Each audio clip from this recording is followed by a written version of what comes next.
Good day, Wanderers. Today, I have a new build for you guys, and I call it Mr. Punchy Man. With this build, you will wail on the enemies, wail on bosses, except maybe some flying ones, so you can't quite go all in on the unarmed, but with the build, you can do quite a bit. You're fairly tanky, and unfortunately, you can't dodge worth crap. So, you have to make up for it in other ways, and we'll go over how that is done in this build. Taking a look here at the archetypes, I have started with Challenger and Alchemist. Though you could go Alchemist Challenger, depending on whether you want more concoctions or you prefer the free recovery.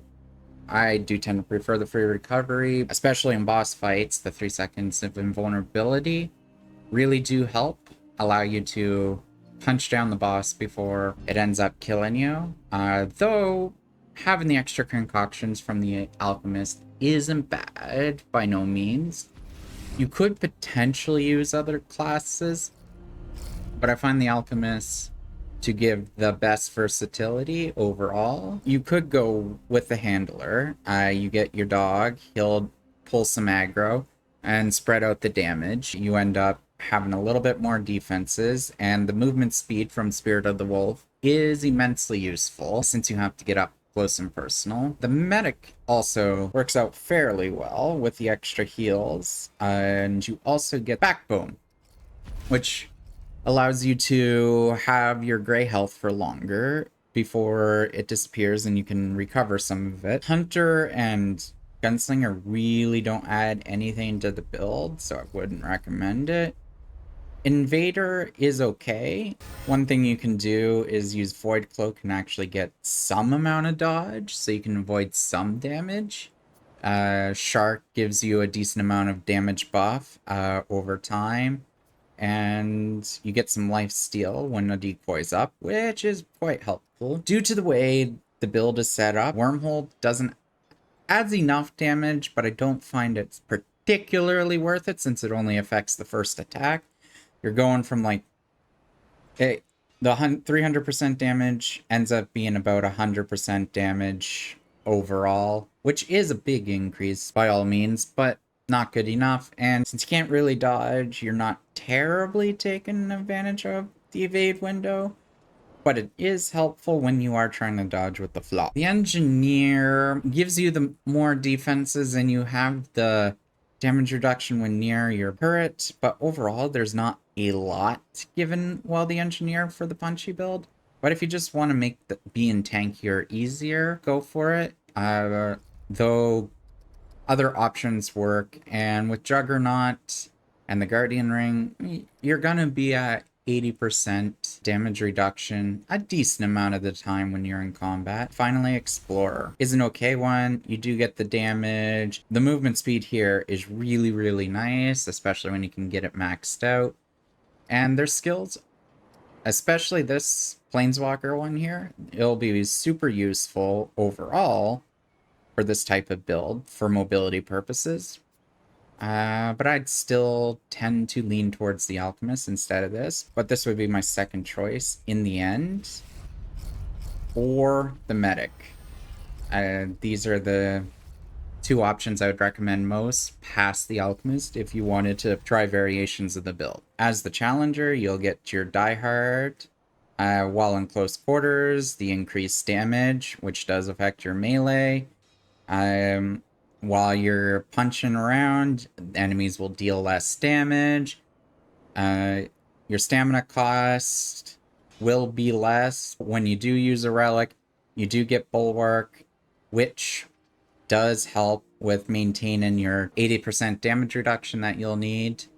And along with that, you do use Juggernaut. It's almost required. That's why in every variation, you're using the Challenger and not any other combination. You get 3 stacks of Bulwark immediately, and it will last 25 seconds. You'll also get a movement speed and melee speed increase of 15%. And your melee damage will be increased by 50%, which is an immense amount of extra DPS for your melee attacks, including punching. And then the reduced stagger level helps it so you can keep punching while enemies hit you too. On the Alchemist side, you get potency, so you can have your save money on your concoctions and other consumables. You get the damage trait, but it also gives you some critical, which will be handy for the mutator this build uses. Panacea gives you some extra resistances when you do use a curative.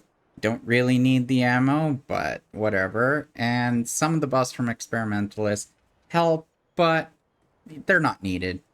And the main reason to go with the Alchemist is to go with Frenzy Dust. Will give you melee attack speed of 20% on top of the 15 here. And then you'll also get a movement speed of 15% on top of the 15 here, which just makes everything feel so much better. Moving on to the traits. Besides the basic archetype trait and the archetype traits and the points that come from the challenger, start putting your points into Vigor and Arcane Strike to make sure you can survive and you get some mod power generation. And then you would end up putting some points into Expertise and Bloodstream, so your cooldowns, and you get your gray health back. The Shade Skin and Amplitude are helpful, but if you really wanted to, you could go with Fitness to help the dodge a little bit, or Spirit for some more mod generation. In terms of the character, you are wearing Leto's armor, and that does give you 168 total armor or 45.7% damage reduction with your base damage reduction, which currently for me is 11.8, but it could be better once I get my relic fragments up. That totals 57.5, and then with Bulwark, you're at 72, and with the Guardian Ring, you can get to 80. You get the basic resistances of Leto's, and you have way more weight on this due to a ring, but we make use of that using another ring. Speaking of the rings, the ring that is increasing your weight here is the Meteorite Shard Ring, which you get from Nerd, and it increases your encumbrance by 50%, but also increases your unarmed damage by 50%.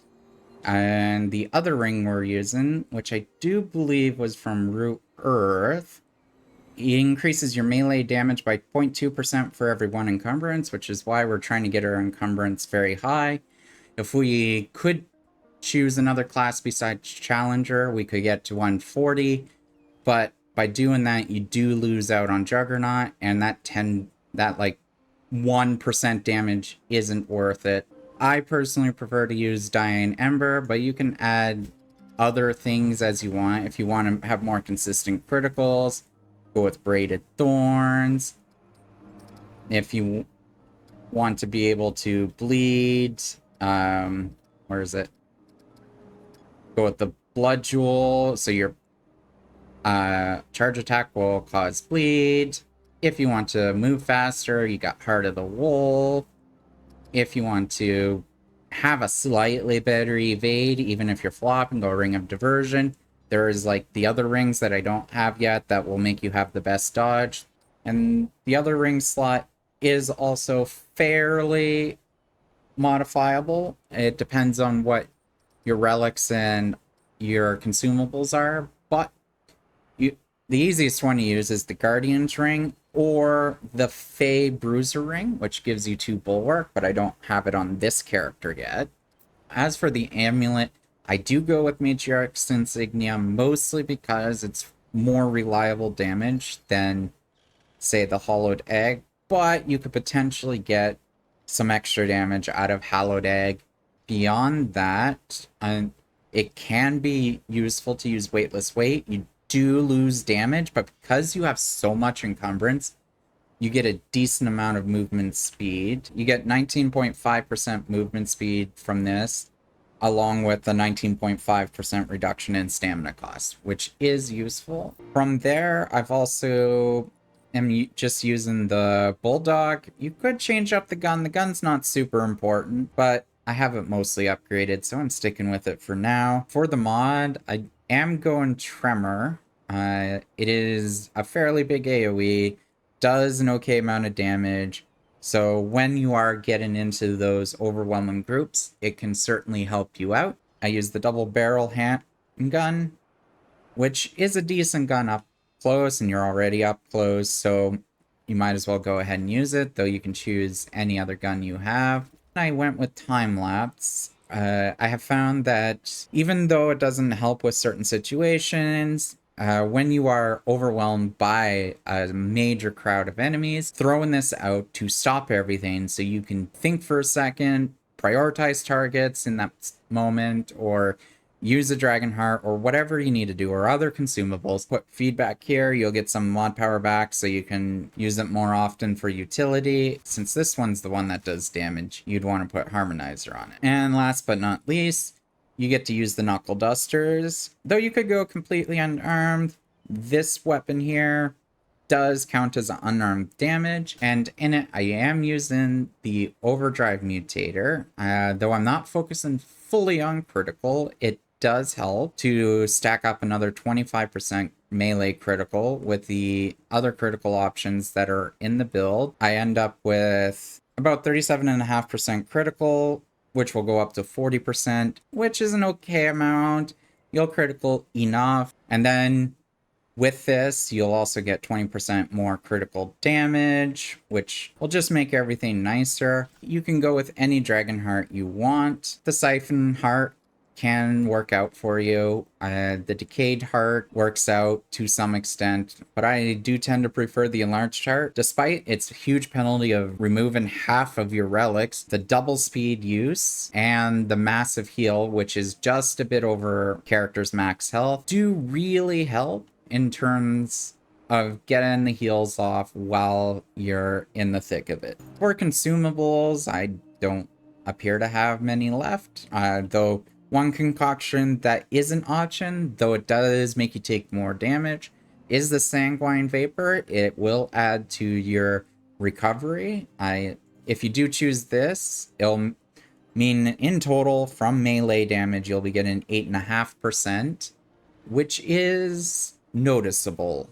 If you do get Siphoner, it would be recommended to swap out either Amplitude or Shade Skin, depending on your needs, for Siphoner for even more recovery, because that is extraordinarily useful when you're unable to dodge as often and you're swinging your hands around like crazy. In terms of concoctions, you do have a few options, but I don't have them all here. You don't want to use this. Not sure this is super useful. We already covered the Sanguine Vapor. Because you're using Letos, this doesn't give you a whole lot of extra damage reduction, but it is some, and it can bridge that gap between like 77 or 78 and 80. The Chilled Steam is a good one for the movement speed. It is super useful. Dark Cider, you do get some movement speed, some health, and some stamina.